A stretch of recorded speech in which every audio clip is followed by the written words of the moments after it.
Hi there, Danny here from GDL Automotive, another one of our helpful Jeep videos. Today we're talking about the 3.6 petrol engine. It comes in the WK2 Grand Cherokees. It's also fitted to some of the Wranglers. The fault that we're talking about today is the open circuit injector fault code that you'll get. Brings the check engine light on and the vehicle starts to misfire.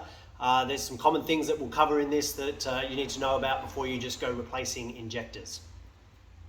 So today we're talking about the 3.6 petrol engine. This one's actually a Wrangler, JK Wrangler. This engine's the same engine that comes in a WK2, the petrol engine. The fault in question is the injector's open circuit. We've seen this quite a bit, it's a common problem. What happens is you get an open circuit fault code for one of the fuel injectors.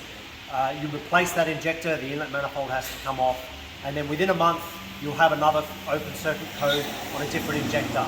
So our recommendation is while you're in there, do all 6 injectors at once. I realise obviously what I'm suggesting here is quite expensive, but without fail, if you replace one, you'll be back within a month with another one with the same fault. So yeah, save yourself the hassle of pulling the manifold off multiple times. Do all 6 while you're there.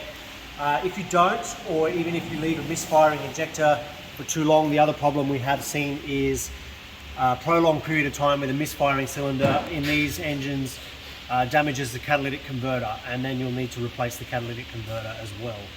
So yeah, our recommendation is once you've got an open circuit injector misfire code, change all 6 injectors before you have to do a cat or have to do it in multiple stages.